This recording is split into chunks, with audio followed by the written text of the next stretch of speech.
Xizə alpinizmi üzrə Avropa çempionatı və Dünya Kuboku yarışlarının açılış mərasimi keçirilib.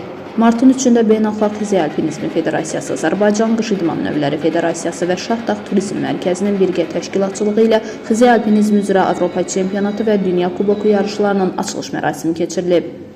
Açılış mərasimində Beynəlxalq Xizə Alpinizmi Federasiyasının və Azərbaycan Qış İdman Növləri Federasiyasının nümayəndələri, o cümlədən Azərbaycan, Türkiyə, İtaliya, İsveçrə, Slovaniya, Almaniya, İspaniya, Avstriya, Norveç, Bolqarıstan, Çexiya, Polşa, Rusiya Federasiyası, Slovakiya, Yunanistan, Andorra və İsveç olmaqla 124 atlet iştirak edib.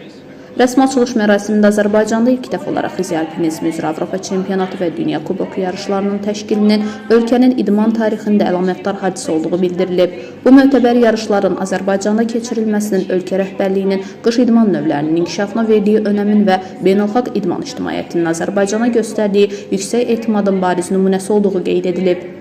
Avropa çempionatı və Dünya Kuboku kimi nüfuzlu yarışların Azərbaycan üçün yalnız idman hadisəsi deyil, eyni zamanda ölkənin qış turizm potensialının, müasir daxilizə infrastruktur imkanlarının və beynəlxalq miqyaslı tədbirlərə uğurla ev sahibliyi etmək bacarığının nümayişi baxımından mühüm əhəmiyyət kəsb etdiyi vurğulanıb. Çıxışlar zamanı bu formatlı yarışların keçirilməsinin ölkədə idman sahəsində yeni nəslin formalaşmasına, peşəkar idmançıların yetişməsinə və milli komandanın beynəlxalq arenada mövqeyinin daha da möhkəmlənməsinə mühüm stimul verəcəyi, həmçinin beynəlxalq federasiyalar və idman təşkilatları ilə əməkdaşlığın genişlənməsinə, gələcək birgə layihələrin reallaşdırılmasına geniş imkanlar yaradacağı diqqətə çatdırılıb.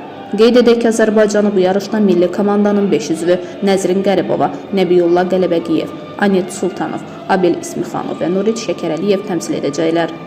Martın 8-nə kimi davam edəcək yarışlarda U18 və U20 kateqoriyasında olan qadınlar və kişilər, eləcə də böyüklər sprint, qarışıq estafet, fərdi və vertikal növlərdə mübarizə aparacaqlar.